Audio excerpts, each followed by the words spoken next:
টি-20তে কার্যকর হলেও ওয়ানডেতে যাচ্ছে তাই অবস্থা। অ্যাপ্রোচে পরিবর্তন আনাই কি মূল সমস্যা সাইফ হাসানের? টি-20 ক্রিকেটে 4 কিংবা 6 হাঁকানো যদি অত্যাবশ্যক স্কিল হয়, তবে ওয়ানডেতে স্ট্রাইক রোটেশন করতে পারা মাস্ট নিডেড। ঠিক এখানেই ঘাটতি রয়েছে সাইফের। পাশাপাশি বাজে ফুটওয়ার্ক তো রয়েছেই।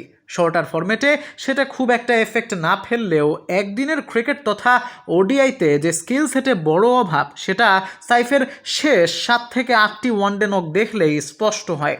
নতুন বলে টিকতেই পারছেন না তিনি। টিকলেও অতিমাত্রায় ডিফেন্সিভ এবং স্লোইশ ব্যাটিং করে অপর প্রান্তে দাঁড়িয়ে থাকা ব্যাটারের ওপর প্রেশার ক্রিয়েট করছেন। শেষে প্রেশার রিলিজ করতে যেয়ে বাউন্ডারি অ্যাটেম্প্ট এবং অধিকাংশ সময়ে কাটা পড়ে সাজঘরে ফিরতে হচ্ছে তাকে। সাইফের মূল সমস্যা আসলে কোথায়? আপনি কি মনে করছেন? অবশ্যই কমেন্টে জানাবেন। Al Mahmud, not out.